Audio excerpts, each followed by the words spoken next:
looks like we're going live right here. So I'm gonna go ahead and get started. All right, back at you guys again. Testing this live function out this time using XSplit. The last time I came to you guys live, it was not so good. I used the HD PVR, which I use for gaming a lot, and that didn't work out well because I didn't have mic control. So the chat box and all that stuff should be coming up here soon. We'll see. Let me see if I can get this thing all ginned up here. So see, if not, I'll have to log on to the actual. So let me see the text. Okay. All right. We'll go ahead and get started here in a second. So bear with me right here. I'm trying to set some stuff up right now. But anyway, while I'm setting some, getting some things set up, not looking at you guys. Sorry about that. I'm gonna look at this computer screen. But anyway, the topics I'll be going over today is going to be vehicle shipping. It's going to be also the what I got, parts quality. So kind of dealing with some things like that this week. Overall parts quality for our different builds and things like that, and also finally going to be selection of parts. A lot of, I guess a lot of guys. Hey, there it goes, working right there. So let me see if I can. So let's see. Hey, what's going on, man? Hey, yeah, so pretty much, like I said, I won't be typing back to you guys, of course, because I'm talking. So I got my chat box right here. Let me adjust the colors right here because I can't really see them. I'm getting old, 35 years old, about to be 36 here. So let me go ahead and change this to a little bit better color. Let me see text size and put that up to about 13. And for Andrew, man, I just doing a mic check with you live, man. How's my audio sound? Got the new box and everything. It should be a lot louder than the last time. So just let me know if the audio is coming in higher or lower, or it doesn't need to go higher or low. Also, let me know if you're on a desktop or a with speakers or a cell phone or something like that. So if you could go ahead and let me know how that sounds for you, Andrew. Let me change this for the viewer. It's going to be white. Awesome. Thanks, man. Yeah, like I said, the last time I came to you guys, I was using HD PVR. And I was using a regular 3.5-inch jack input, and that wasn't working right. So cool. And I know it's going to vary. It's going to vary between guys who have the, you got the iPhones. I don't like them, but they got pretty good speakers. Android speakers are hit or miss with the different phones and the device and everything. So it's going to vary for everybody. Generally, when I do this podcast, I'm going to ramp it up a little bit so the guys who are doing the mobile one will get a better audio quality. The guys who have desktop, you can go and turn everything up. So again, yeah, it's a new cool function there, and everything is going on. So what's going on, Mark? And yeah, man, like I say, I'll refer back to the chat box here when I can. If I miss it, just type it again. But generally, I mean, I'm gonna get to that a little later. So right now, again, I'm gonna get to the topics right now. Again, I'm glad to see everything is working. Again, the quality is going up a little bit. I got lighting in here, as you can see, is a little bit brighter. I'm a dark skinned guy, so it really I don't mesh well with this black wall behind me. And I think the last guest I had in studio, apologies for that, because again, it was really dark. And after that, I bought these softbox lights and everything. So again, did the audio check, and I'm gonna go ahead and jump into it. So again, it's kind of a little bit, some people want to keep everything perfect. I like to keep it real, and be like that. So again, what I'm gonna do is the first part of this thing is going to be shipping. Talking about government shipping right now for the guys who are military and things like that, and also for the guys, because I am doing a performance shop, I can acquire cars, build them, and ship them to you guys now. So got everything with my connections going pretty good. I'm not going to tell who my connections are because that's just business. Keep that to myself and grow that way. So anyway, what I'm gonna do is I'm actually gonna separate this part from the actual footage here in the live one and make ones for the guys who are going to ship. That way, you don't have to come into the shop. Sometimes I'm busy, I can't talk and everything. I'm going to go over the steps to get everything shipped. So this, again, I've done it so much that I memorized it so far. So say you come into the shop, which, I recommend you guys email me or call me first because I don't do walk-ins. But if you came into the shop, what I'll do is I'll briefly go over what's going to happen for shipping. And for the military guys, this is military guys for the guy. That's what I'm kind of targeting right now because that's the bulk of my customers. All right, so the first thing that's going to happen when you're getting ready to ship your car from base, Masawa Air Base, Yakuta Air Base, whatever. As long as you go through me, it's going to be the same process, whether it's here in person. The only way it'll change is if, again, you're not in Masawa, you want to go through me to ship. I'll have to get you with another shop, somebody that I trust that can go over your car, ID your car, and verify that your car is not slammed to the ground, have a kit on it, stuff like that, because that'll halt shipping and make the process a little bit more harder for myself, and also to make the process a little bit more difficult for the guys at the port. So again, we want to definitely make sure that that's all squared away and all good to go and everything. So again, the first step for base guys is going to be to first come here with your plate when you're ready to turn everything in. First step is going to be to bring the car here with the number plates and all your registration. And what you're going to do from that point is actually coming here. We're going to do the paperwork, the transaction. We've already done the price before that, so we're not going to discuss that. So we're going to go outside, inspect your vehicle, make sure your vehicle doesn't have any scratches or dings and dents on it. Well, actually, it's not going to occur any more dents and dings in the process. Whatever dents and dings and scratches that are on a car right now, they're going to kind of appear. They're going to be there. So what we're going to do is just annotate everything and make sure everything is good to go on a car and everything. That way, when you get to the port and on the receiving end, if you get any new damage, you can go ahead and claim that. After that point, we're going to come back in here. We're going to sit down, go over the paperwork. I'm going to issue out the actual information you got to take from my shop to pass an ID from base. From that point, pass an ID is going to simply give you a 97EJ, which is going to indicate all your information on what you need. You transfer the car to a Japanese, which is going to be to me because on paper, I'm a Japanese guy.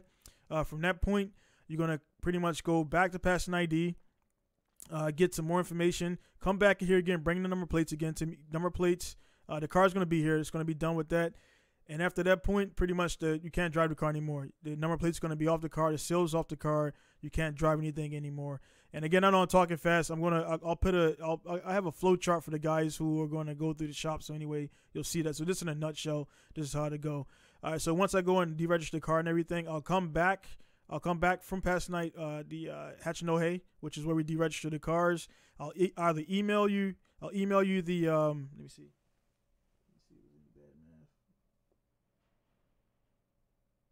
All right, so hey, you guys, for the questions, I'll get back to the questions a little bit later. Again, I don't want to confuse that. So anyway, when I'm actually this kind of getting screwed up already, man. I'm not gonna I'm not gonna use this feed. I'm gonna do another video separate. So again, I'm just gonna talk in general because it's too much to. I want to do a condensed one and make sure. So again, changing on the fly, live or whatever. Anyway, so anyway, I'll finish up on the shipping portion. But again, for the guys out there that are interested in shipping, I'll make a separate video that's recorded and well better put together. I don't like how this is going right now. This is not right. I kind of speaking off the top right now. So anyway, the step I was at in the shipping process, you'll get the paperwork back from me coming from Hachinohe. From that point, the car is pretty much done. You don't need to worry about anything else on this side of Japan because me and my guy will handle that part. The car will go from here on a designated time. One thing I gotta make sure the guys understand for the shipping portion is, when you come in and pay and everything, I have, again, my performance works going on, which is always priority over shipping because that's the main part of my business. After the actual part of that's done, what's going to happen is you're just going to be standing by for me to message you and say, hey, the car is going to be going from Masawa to Yokohama, Kawasaki, or whatever. Once the car gets to Kawasaki, you'll be notified again, hey, the car has safely arrived. Nothing's wrong. We checked it in.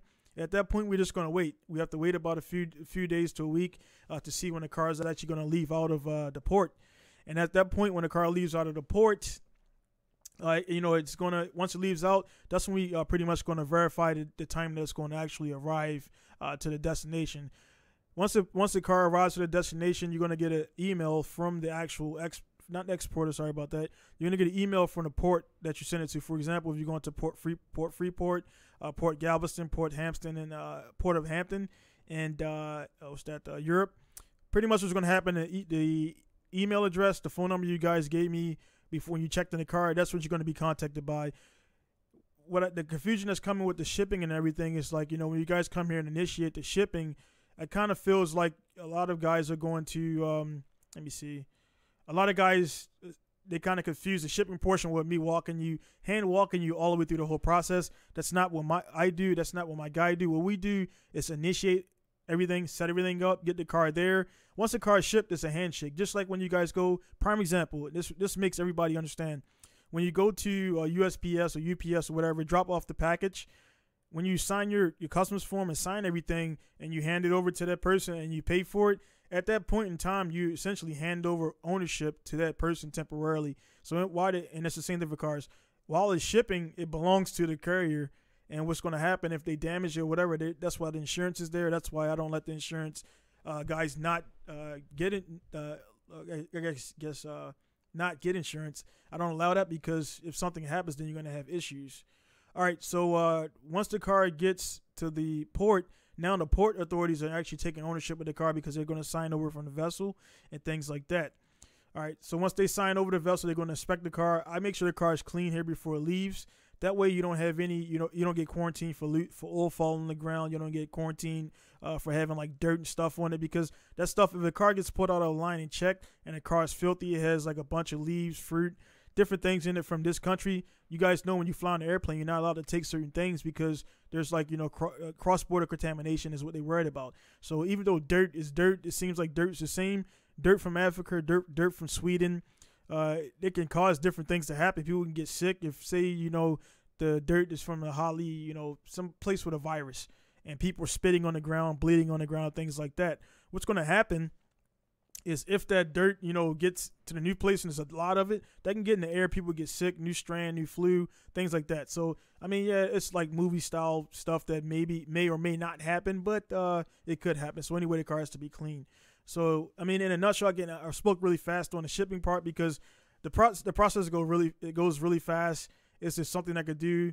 And once you guys come here in person, again, I'll go over it again. Again, I'm going to make a separate video kind of breaking it down a little bit more better, having bullets in front of me so I can read it off and not kind of ramble. So, because I am rambling, it's live. I'm just testing out this, the live feed this time, and it looks like it's going good. So, it'll be a little bit more organized the next time. But hey, I'm just gonna go ahead and just do it.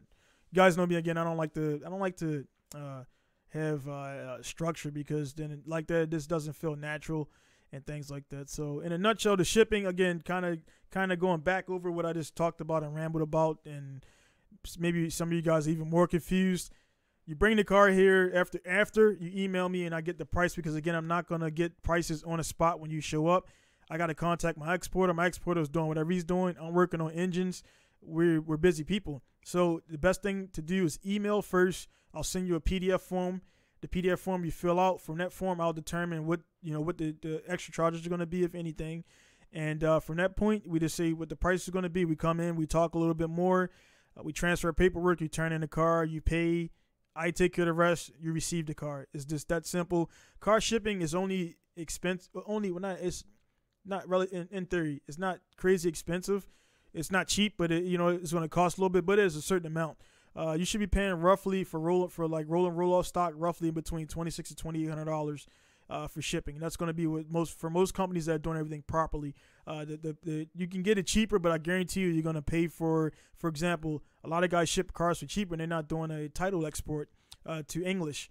And if you go, say you get a Japanese car, you get to Georgia or whatever, and you put that thing on the desk, you're all happy, ready to get your number plates and go go to some little crazy car meet or whatever. Then they're like, hey, I can't read stick figures.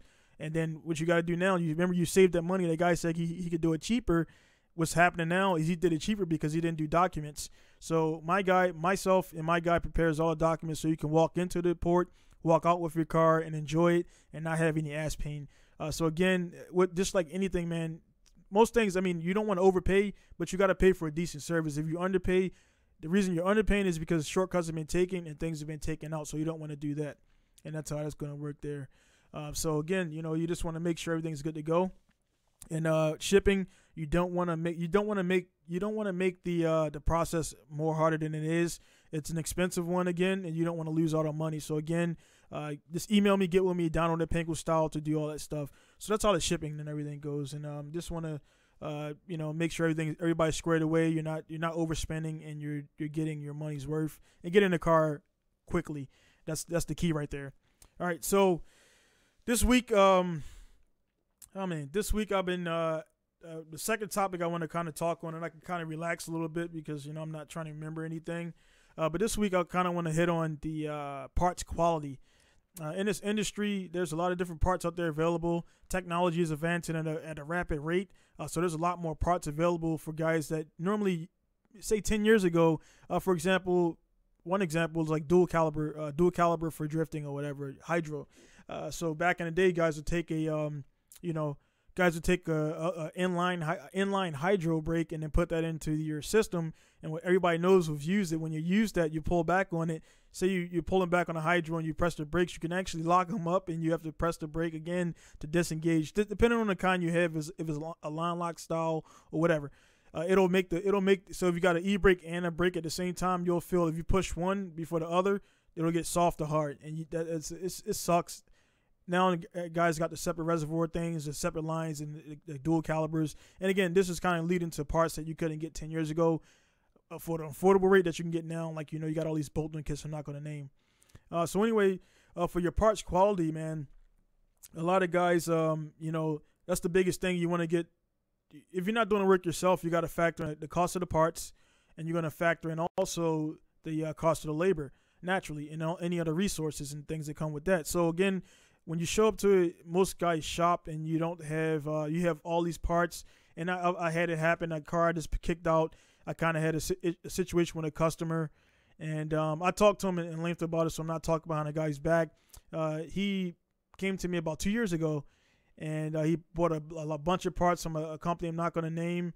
The company's doing their job, but it's kind of more of a they make some parts, but most of that stuff is just like, taking, say if ISR or whatever, making a certain amount of parts, they're taking parts from all these different companies and making their own kits, where the parts are not the parts that they made themselves, but they're making kits available. Because the thing about it, people like kits because it takes away a lot of the time from actually making things. Going to this site, we can just go to one site and buy a turbo kit. The thing about kits, it costs a little bit more because the guy had to put that together.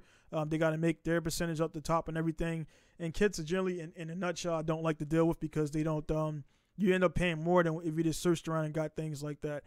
So for the overall parts quality, it comes down to simply what you're paying for. If you're paying for crap parts, if you're paying for good parts, and and everybody knows. I mean, you know the top level, top tier parts. You got mid level, low grade parts, and then you got parts that are off the shelf that you can't get unless you're F1 WRC team.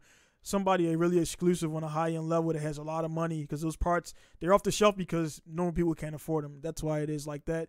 There's nothing against anybody, but hey, you just got to kind of pay to play type thing like that. So parts quality definitely should be factored in, and it kind of is going to segue into my next topic, which is kind of selection. The parts quality is going to vary. So again, depending on where you're at, Australia, New Zealand, America, Europe, you got different places have different amount of parts and everything. So what you want to do is you want to go to those local shops first, because definitely, like, I'm a local shop. Come see what I have first in shop, or maybe I have a quality used part, which I only kind of deal with if I sold it, or a shop that has those parts that I know of. They say they can confirm the clutch kit is good or the transmission is good or whatever. I generally like to do used parts because I can't warranty used parts at all, just across the board. All right, so your parts quality is just gonna, it's gonna make or break the build. If you think the part's not gonna be good, odds are you're correct. The part's gonna be crap. It's gonna last a short amount of time. It's not gonna yield. If you're racing, I'm talking more towards guys who are racing. Obviously, guys who are doing car shows, you can install whatever you want and go there. I mean, you guys see SEMA, you see all these other car shows. The cars are halfway done, and I mean they're just sitting there. They're not running. So of course you can have all the eBay shit you want, and it looks shiny and bling. I mean, it's on there. On the other hand, with the car show guys, you also lose points, because if they don't see that Gretty tag on there, or that Tomei tag, or HKS tag, they're not gonna give you points for some shit you got off eBay and you shined up and put on there. They're just not gonna do that. While this guy next to you has, a Integra Type R R34 body kit, which I've seen before, and a B whatever, B18 C1 or whatever, some cool stuff. They're not gonna give you points for that, So the parts quality should definitely be factored in when you're doing things, and it's for everything, not only just the turbos, manifolds, everything, your fittings, your gaskets, everything. For every part out there, there's a lesser part out there for it. Trust me. You guys see all the stuff on Instagram where they got like the all those damn ads, which I don't know why Instagram is not banning that. Only reason I think they're not banning it is because they're making money from these guys getting ripped off, somehow somebody's getting paid because they're continuing to allow it to happen. It's not as bad on Facebook, but on Instagram it's really bad with all these guys coming out with these new inventions that have been out for 30 years, and they're like, wow, major breakthrough or whatever. It sucks, man. So again, for every quality part out there that you put on your car, hey, thanks guys. And also, hey guys, just really quick, just doing a mic check. How's the levels? For anybody that's on a Android device or Apple device, just let me know how the audio is. Again, I'm not wearing I don't like wearing headsets. Just let me know, and I'll check out the thing right there, and I'll adjust the volume as needed. So if I need to go up a little bit or down, just let me know. All right. So again, that's the part overall. My overall thing on parts quality. Just only you can control that. So I don't want to beat that up a lot, because parts quality is going to come with. Thanks, guys. Parts quality is going to come with the amount of money you make. I mean, back in the day when I first started out, man, I was pulling. You guys from Baltimore know Crazy Rays, man. I was hitting up every Crazy Rays back when 240s were actually in the junkyards. I was getting used clutches, used transmissions, everything, man, like broken stuff. I couldn't afford it, back before I joined the military. So I was just doing what I could to stay out there, man. Again, people who really want to make it happen will make it happen. Those who want to out will find out. And me and my guys, man, we wanted to race, man. We wanted to do stuff. We were doing street stuff back then, and breaking the cars and everything. I was using stock organic clutches, and they were like lasting maybe like a good 2 months before they break. And I've broken a clutch. Let me see. All right, cool. Thanks, guys. Yeah, like I said, I got the new mics right here. I don't want to give a shout out to this company because, hey, man, I paid for it. They didn't send it to me, so I'm not going to do that. But they're good mics. I got some mics, and I got the lighting off of Amazon. And after watching a few YouTube videos, again, I want to up the quality. I'm using my old camera still, but it actually is working out well because I got the power for it. So I'm not on battery power anymore, so I don't have a limit. So I pretty much can talk until my head falls off. So I got my timer going right here, so I know how much I'm talking. So far, we've been in about 22 minutes. So anyway, everything's going good. Again, thank you guys for tuning in. And I'm not done yet. Just saying, thank you guys for tuning in. My 3 viewers I got right here, and his exploit in technology is making everything great. So all in all, anybody who's interested in getting a podcast and so far in a setup with already had the camera, but with the mics and everything, I got about maybe $600 or so invested into it so far. So it doesn't take much to get started. Anyway, all right. So where I was at on the parts quality. Again, it's going to depend where you're at with things and how much money you're making.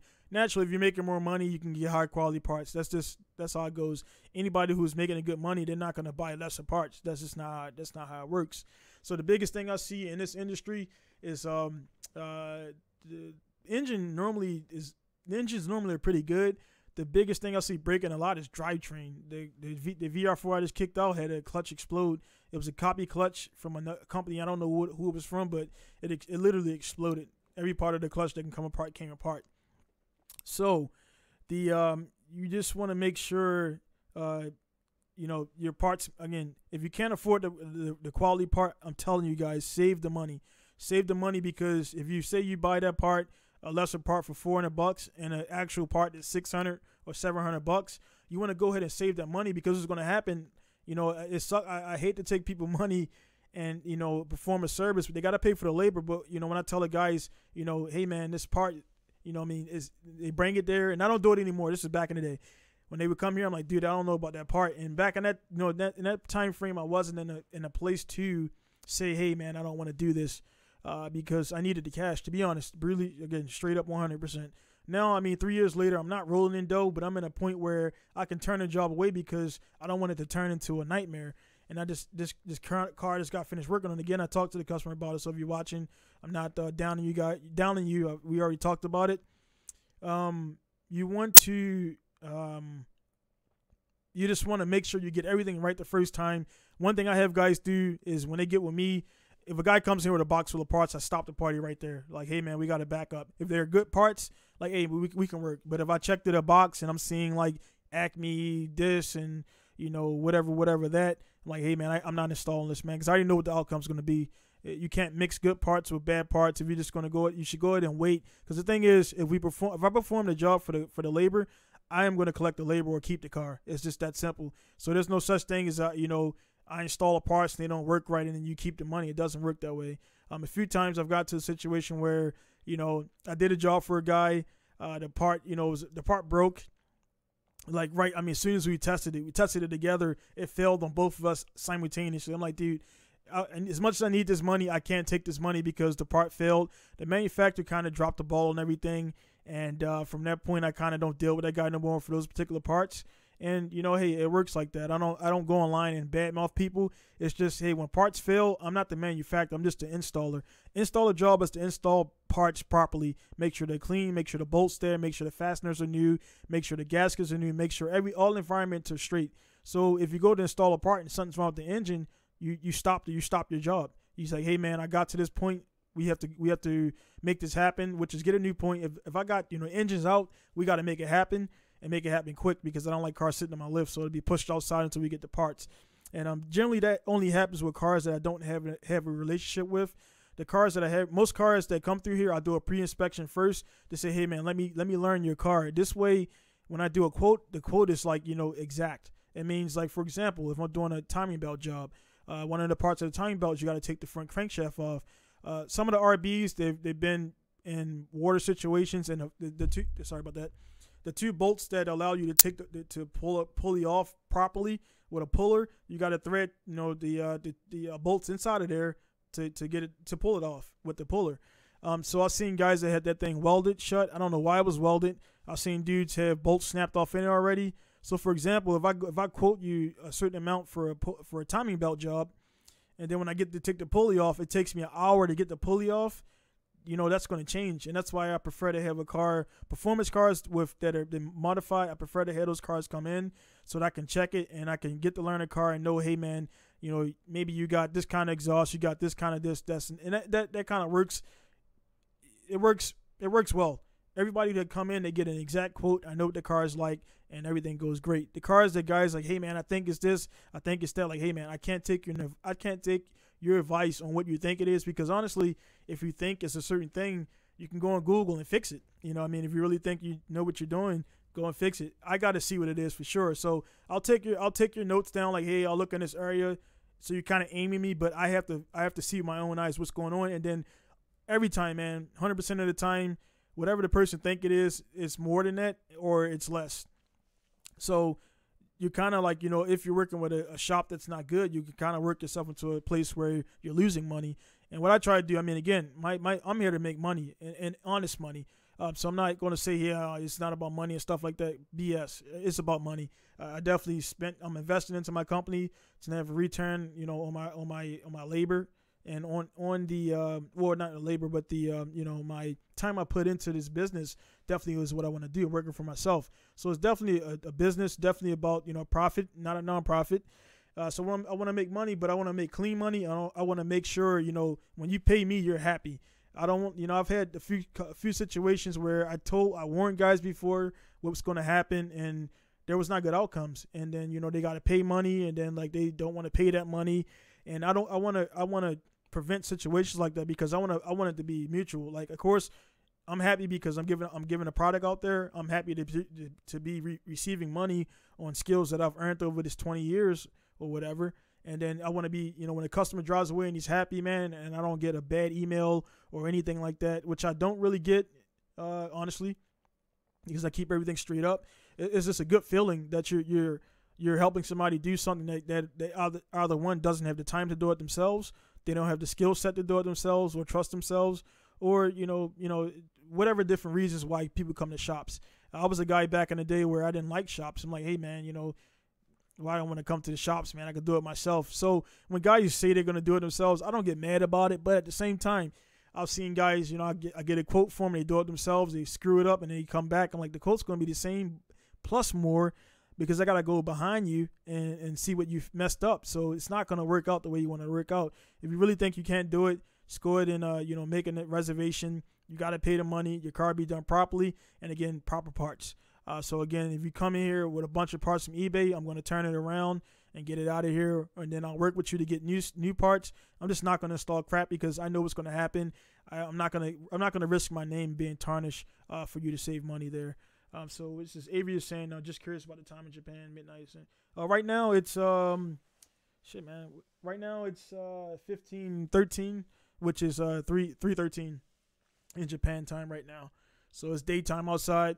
And I got my lights and everything, so good lighting and everything going on. So, yeah, I was actually Saturday right now, and I was working with a normally on Monday to Friday. I was always subject to change for in between that time zone. Saturday and Sunday is generally my own time, family time and stuff like that, or doing whatever. So getting back into racing, 2019, I was telling you guys, man, definitely I've been kind of off doing the shop thing. And so now I'm back about to go out. I'm not doing any major competitions, but I will be doing a lot more events, getting the shop out there, getting cars out there. A lot of people forgot me. I mean, a lot of people don't know me, so I mean, I'm not world class, but I'm good. I'm decent, to be honest. I can hold my own, and that only gets better with more seat time with the shop and the trucks. Now I got a ton of seat time before driving to events. Now I got my own shops, so I can go to different places. I plan on hitting up Meehan and different other tracks that I haven't been to before. Now that I got my own trucks, I'm not paying somebody else a ton of money, $280 or $250 a day per day to rent a truck. I got my own stuff now, so it's pretty good. So yeah, man. So anyway, so I kind of bath was 32 minutes in, looking pretty good. Again, no time limits there. So got 2 viewers showing right there. Thank you for my 2 viewers. Hopefully I'll increase that in the future. And yeah, man, everything's looking really good right here. Just doing a little bit of monitoring up there. No drop frames. I've been running for 30 minutes. That's good, decent computer. A lot of guys know I build computers, so computers are pretty decent. And I have I got fiber optics here in Japan, so it makes for good good live stuff and everything. Excuse that sound in the background. That's my tank draining out because I turned my compressor off, so that'll go away in a second. All right, so let me see right here. Hey, Spirit Drift, thanks for that, man. And hey, man, anybody who the way this works, man, is we all inspire each other. A lot of people, I don't know why it is, man, where you go on, Facebook to me, man, Facebook to me is like a pool of inspiration. I've blocked all the guys who only talk about politics. I didn't delete you guys, but I just turned you off. I don't want to see all the politics stuff and a Black Lives Matter and all this other crazy stuff, man. I only want to see positive stuff, man. Again, life is hard enough just living, and then at any time, at any second of the day, man, it could turn from like your life is pleasant to upside downwards, man. I don't even want to think like that because I've been in a lot of situations where it's just been like doom and gloom with my military career and stuff like that. So I just want to think positive because thinking negative will make everything go down. So you think positive, even if it's cold as hell outside. I mean, hey, man, it's cold. You're still living. You're still breathing. Positive. So I just like to stay as positive as possible because, I mean, to be honest, positive, giving positive energy off. As soon as somebody comes across me with negative energy, man, it could really change my day. And not again, I told guys before, I don't look for confrontations, but if one comes to my doorstep, you're gonna be met head on. And so I tend to stay away from people who I don't like people. That's weird. People act like they like everybody. And, I just stay away from people like that that's going to bring me down and change my character to something that it shouldn't be. I'm a married guy in Japan, foreigner here, got kids looking up to me, man. I ain't got time to be in jail for triangle choking somebody at a car meet or some stuff like that, man. Some of the most, I found in my time, I'm just rambling right here again, no direction, but I just going off of spirit.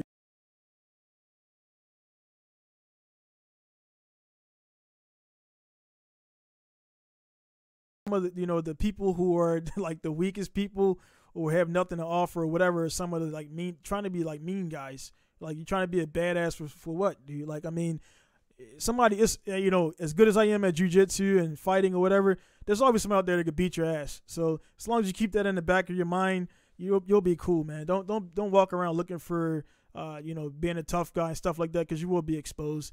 And that's just, I'm kind of getting that's the way another topic for some other stuff I just was talking to somebody about again before. But again, hey man, again, yeah, definitely looking forward to driving with you and everybody else out there on YouTube and all the places that I've met all over the world and everything. So kind of getting into that sound is gone now. Again, that was my tire machine blanking out there. So yeah, let me see right here. Let me see. All right, so I just dropped my first frame. It's a little bit laggy right there. All right, so my last like topic that I want to get on is the selection of parts in builds. I tell guys a lot of times my builds start as a folder. Every pretty much every significant build I've done over the years, people who follow me the Subaru, whatever, any car I've built over a year that's been put out there. It always starts with a folder on my browser, and what I do, again, I've been in this game a long time, but I start every build the same way. I do my research. Case in point, I'll use the most recent one I'm doing right here, the Cappuccino. All right, so the Suzuki Cappuccino sits about 15 feet away from where I'm at right now, with the 2JZ sitting inside of it. All right, so the first thing I did when I was like, hey man, I always wanted a Cappuccino. One of my former customer, he don't come here anymore, but the guy, he bought a car, and then I sat inside of it. I was like, hey man, I'm 230 pounds roughly, about 5'10", 5'11". So I sat inside of the car, and I'm like, hey man, I could fit inside this Cappuccino. And I was like, I'm gonna get one, man. And then like I looked around. Actually, I didn't look around. It just kind of popped up on my on YouTube, well, not YouTube, but what is it? Facebook in the ads. And I seen the Cappuccino for $700. I'm like, I'm gonna get this. Probably gonna be the last barn build I do, man. Inside was a disaster zone in there, anything. So anyway, what I did was I was like, well, what do I want to put in it? Because the stock engine, I'm not gonna use that. Definitely, there's drifting Cappuccinos and track Cappuccinos out there with a few other swaps and everything. And I was like, those swaps are a little bit too easy. So I wanted to kind of push the limits a little bit, and that's why I put the 1J. That's what I want to do. So the first thing I did, when I did this car, is first thing I did is went to Google, pulled up the Suzuki Cappuccino, and pulled up the wheelbase, how wide it is, and things like how wide it is, the width, length, different things like that. Then what I did is I had a 1J in shop. I got with a buddy, and I asked him, hey man, what's the length of your transmission? Added some numbers up, and from the numbers I computed, the car is small as hell, but the engine will fit in there. So that's just that simple. It's simple math, man. I mean, I dropped out of college after 3 years. I couldn't pass Algebra 101. Geometry I was really good at. I don't know why I was good at shapes, seeing shapes. But the simple math like that, tuning and stuff like that, that's the kind of stuff that people should be learning. So again, I added up the length of the 1J. I added up the length of the Cappuccino, and there was room to spare. If the engine, of course, the engine. The 1JZ was bigger than the stock engine and the transmission together. It was just as long. So that was pretty crazy right there. But putting it in the car, pushing it back a little bit, the drive shaft maybe will be about about this big, about 12 inches or so. We can work around that. But yeah, it will work. So a lot of guys saying it won't work or whatever. I'll have it. It won't be complete by this summer, but it definitely will be in there, and it'll be rolling around. Guarantee that it will be in there. For the builds that I've really, really guaranteed, you guys are seeing those come to life, and I made them happen. The Bear S13 is going to be happening, and different things like that. Some stuff other fun stuff I want to do on the side, I put those off to the side because again, they're not gonna maturate, and I don't really want to do them. It just sounds cool, but I got a lot of other stuff I want to do. So again, all the builds start with it starts with a folder. All right, so when you got the folder selected and all that stuff is in there, you're gonna have this flywheel, you're gonna have this clutch, you're gonna have this engine, transmission combo, this wiring harness, ECU. So you got all this stuff in there, and then what you'll start doing is you want to see, like, honestly what the cost is. You gotta look at your budget. Look at the cost of these parts, again, quality parts, not no crap parts.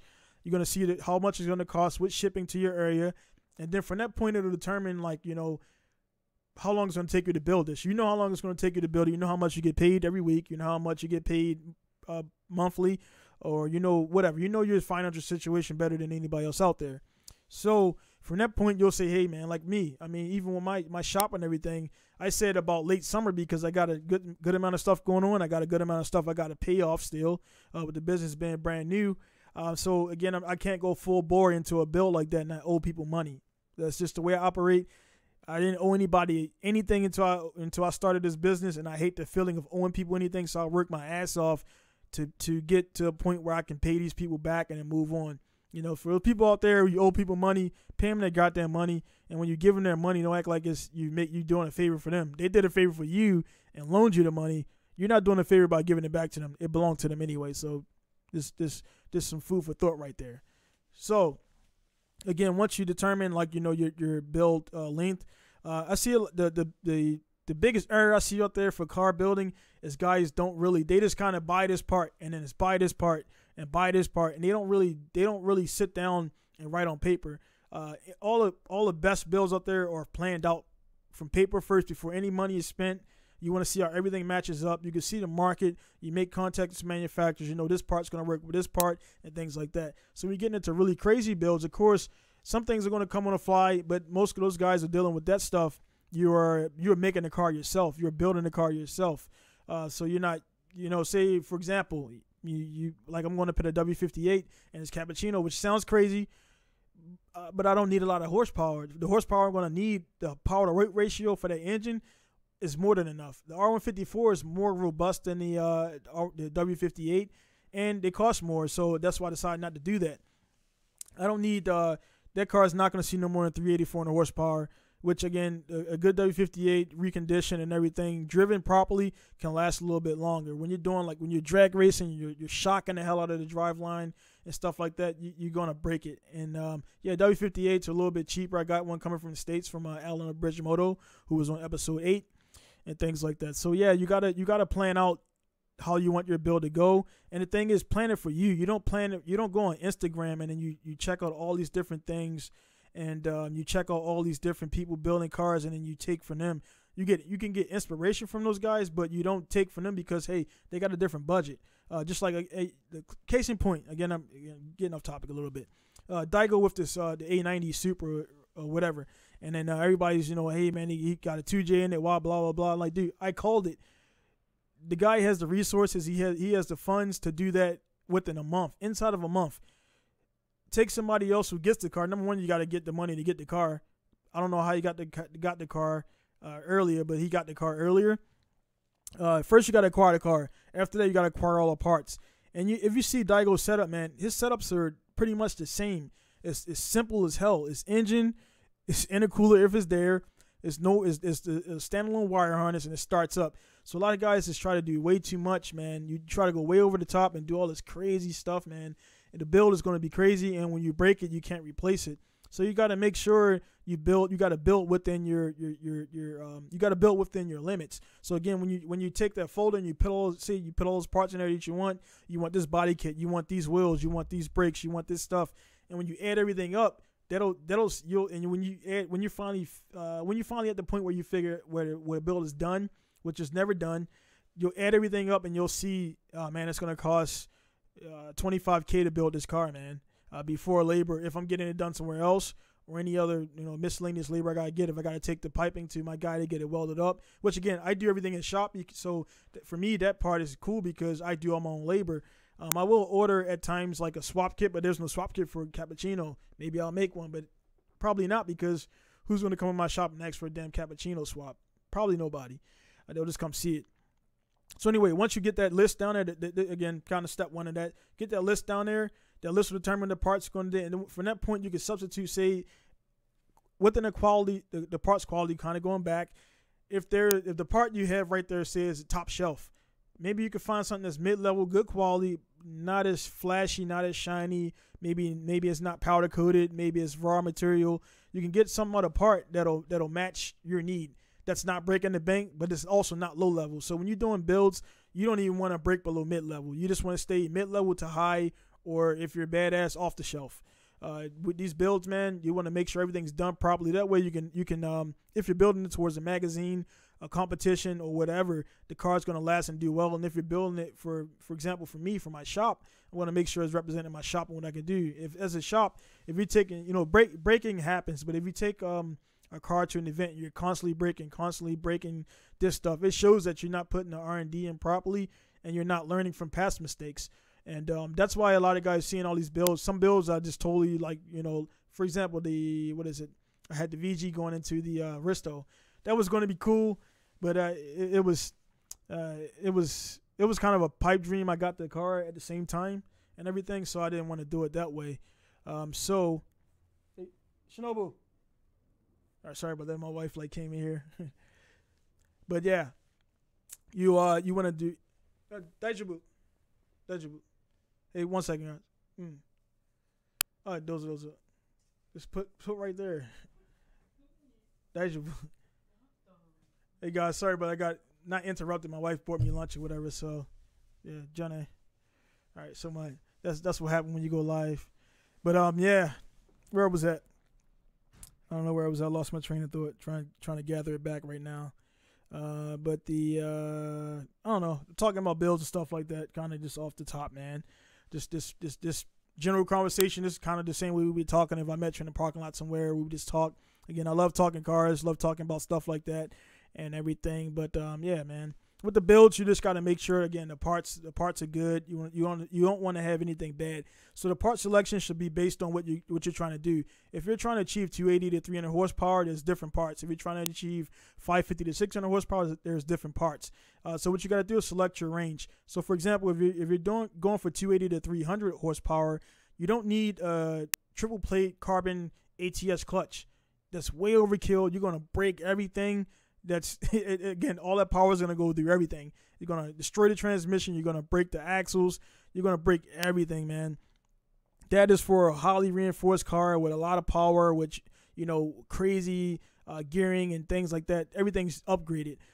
That's meant to put all the power down it could put down and handle the abuse. If you start putting two parts that are too high grade on a low grade build, you're gonna break some things. If you take low grade parts and you put those in a car saying you want them to have 500 horsepower, naturally nobody's gonna buy a 200 horsepower level or organic carbon, organic or like a carbon, let's say organic or a Kevlar, or like the organic with the copper mix, which Nismo copper mix is a good balance between your street and a good balance between track. So it's a hybrid.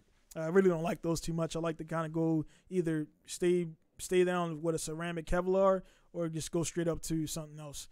So it's just different modes there. So again, you got to select that. So it comes down to selection for parts.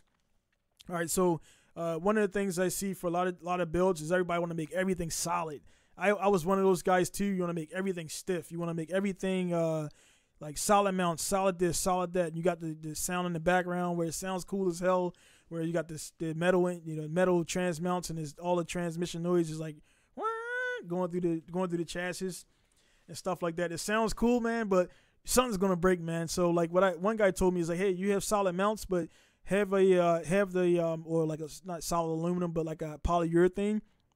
You want to have a mount that's a little bit of give, because you want to have some kind of you want to have a little bit of flex, just a little bit, not a ton. You don't want your engine and car to be sloshing around and stuff like that. You don't want that.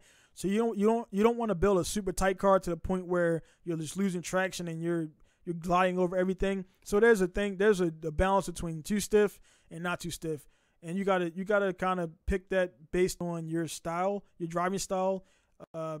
And what you're going to do for the track. If you're going to race at, say, for example, Tsukuba Circuit, which I just did. Tsukuba Circuit is pretty well paved, well maintained track. There's no bumps and stuff in it, so you can build a very, very moderately stiff car and not worry about hitting a dip and the car being really unsettled. But say if you took that same car that was really highly tuned Tsukuba car and you took it to Nürburgring and over there, and anybody who plays Gran Turismo who actually been on that track, Nürburgring is a very it had a lot of undulations, that's why they test everything, because nothing can hide.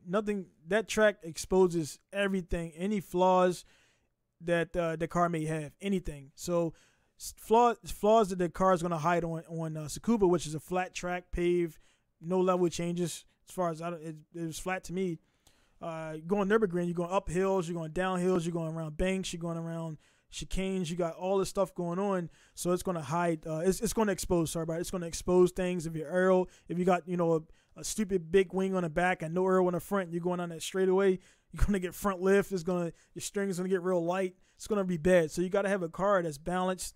You got to have you got to have proper aero. So that's one thing even for me. Speaking of aero, back in the day, you put a nice wing on the back and it looks cool, but then you look at the front of the car, there's no splitter there, there's no canards there. So what happens, you go down the road, you get in, say you do hit the track and you got a big wing on it, a Street Faction, who I'm a dealer for those guys and I've run their wings before. You got a big Street Faction wing on your car, Street Faction engineering wing. You go down the road and then you're catching 120 kilometers, whatever that is, in mile per hour. I've been there too long, and then the front start lifting like this. Then you're going down there and you can feel the car get light. You can feel the back cinch down a little bit, and that's not good. So you want to have the split up front. You want to have different things to make sure that the car stays level. Same thing for the front. You don't want the front to be diving and the rear to be up, because what'll happen for that if you have rear wheel drive and you got the rears going up. Everybody who knows you drift, which will happen, that's part of braking drift. When you brake and send all the momentum forward, that's gonna be one of the initiations for drifting. So for you guys out there ain't seen drift, Bob, watch that. I'm not gonna break that down right now. Different topic. So yeah, your part selection and all that stuff. And again, when you're building your power, your chassis, your roll cage, your aero, for a perfect build, all that stuff has to be factored in if you're racing. If you're just going to if you're just going to parking lot meets, you can put whatever you want on it, because honestly, most parking lot meet people, they have that's where the racer thing comes in, like race inspired. I don't know whatever race means, but anyway, when you put stuff on the car that is not really racing, and I've seen a few guys who race their cars out and they got nice parts and they go to the track and they never drive the car because they're scared they crash it, or the parts really are crappy and they posing as like, this is real carbon, when actually, it's not carbon. It's like fiberglass with a carbon like polished sheet or something laid on top of it. So definitely don't fake that. Take a water break real quick, guys. So yeah, definitely don't fake. Don't take a bunch of fake parts and go to the track. It's not going to work out well for you there. So again, the part selection and the build is a very, very critical thing to having a good build. All the best builds you see out there are nothing happened by mistake, and that's what a lot of guys think. They think a lot of people just fall into these nice builds and the builds are badass. And those who are out there who are striving for all the Instagram likes in the world and things like that, that's the wrong way to build a car, man. You're not gonna be, if you're not doing it for yourself, you're gonna easily lose motivation. You're going to you're not going to appreciate the final results if you see you worked hard on it and people don't like it. They don't like the color, they don't like the wheels, they don't like the body kit, they don't like the big wing or whatever. Then you're going to feel like less of, because people are not liking your car. Definitely, whatever you do in any facet of racing, build a car for yourself.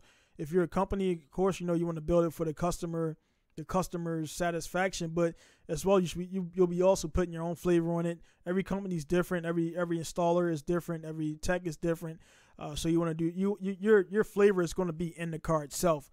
So you'll somehow be in it. Everybody does. If you look at every shop, you take 10 shops, all doing the same stuff. They all have something that a little bit different that is a signature for that shop. One thing you guys know for me at my shop is it's just engine bay organization and engine bay cleanliness. One thing I do, man, is no matter how clean your engine bay came into my shop, it's probably going to leave out cleaner. If it came in dirty, it's going to leave out clean. A dirty engine bay, man, I can't stand it, man. You can't see everything. Oil is everywhere. Now, naturally, of course, if I wipe oil off, I'm going to tell you, hey, man, the gaskets are done or whatever. But if the car come in for oil leaks, I'm not going to just change the oil leaks and then leave the oil there on the side. I'm going to clean all that stuff off, shine it up, make it nice, man. So when I got my pink style sticker in there, you go to a car meet, it'll represent. Now on the flip side, I had to tell some guys, man, a few customers questioned why I didn't put a sticker on their car. I told them straight up, man, the quality of parts you have, again, going back to parts quality, the part selection you have is really bad. I can't put my name on something like that and people pop the hood and think, hey, man, Pink Style signed off on that. That's Pinku Style work. Definitely. Some guys out there, you really got to work on it. Now, if I give you stickers and you put it on there, I didn't put it on there to seal it. I'm coming up with a special sticker that's only going to be for me only. The customer stuff I give to the customer is whatever, so people will know that I didn't put that on there. So I make it like Alan got the stamp, his tag for the thing. Every shop got different things that they won't give out to customers. You earn it for a certain amount of work quality, and honestly, a certain amount of a level of pay. So, for example, doing an oil change to your car is not going to get you that stamp. If you're doing like a good amount of work, engine swap, whatever engine build, that's over well over $2,000. That to me signifies that. And what I'll do for the people who continue to run that stamp, I'll give you a good discount, depending on what it is, the level of work and things like that. So yeah, it just all depends. So let me check this question box out right here. So Spirit Drift is let me see.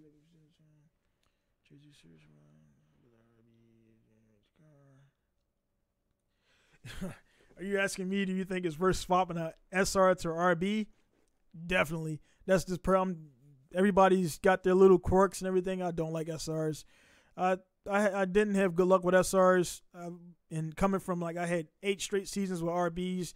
or so, something like that. Before I got my first SR car, it just didn't go well with the S13 SR. They were all tired engines, so maybe I'm knocking them a little bit too hard.